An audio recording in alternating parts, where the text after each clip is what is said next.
First మనం ఈ video చూసేద్దాం, దాని తర్వాత మాట్లాడదాం. అన్న నేను ఈఎంఐ కట్టాలి, ఒక 10K పంపవా అన్న. తమ్ముడు ఖచ్చితంగా పంపుతా, కాకపోతే నువ్వు ఏ ఈఎంఐ కట్టాలో నాకు చెప్పలేదు. అయినా కూడా నా అకౌంట్ ఫాలో అవుతున్నావు, చెక్ చేసుకో పేమెంట్ వచ్చిందా. గైస్ మీకు కూడా ఇట్లా చిన్న హెల్ప్స్ కావాలంటే మన అకౌంట్ని ఫాలో చేసుకోమని ఖచ్చితంగా హెల్ప్ చేస్తాను.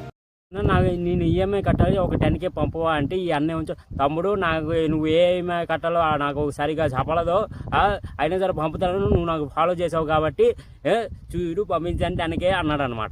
సరే అక్కడ దాకా ఓకే.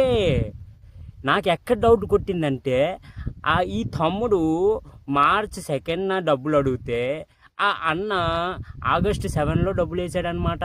అంటే ఈ తమ్ముడు ఊళ్ళో March 2, ఆ అన్న ఊర్లో August 7 అనమాట. మీరు కరెక్ట్గా జూమ్ చేసి చూడండి. ఆ తమ్ముడు 5 days బ్యాక్ అడిగాడు అనమాట డబ్బులు. ఈ అన్న ఇంకా 6 months ముందుకెళ్ళిపోయి డబ్బులు వేసాడనమాట.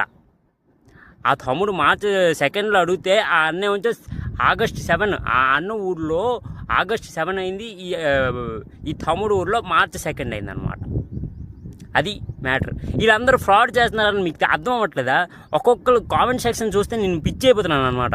10K comments, 6K comments, 15K comments, ఒక్కొక్కరు దాంట్లో 28K కామెంట్స్. ఫ్రాడ్ చేస్తున్నారని అర్థం కావట్లేదా? అంటే నేను ఇది ఎందుకు చెప్తున్నానంటే నా ఫీడ్లోకి రామాకండి, మీరు నా ఫీడ్లోకి రామాకండి అంతే. అందుకే చెప్తున్నాను అనమాట.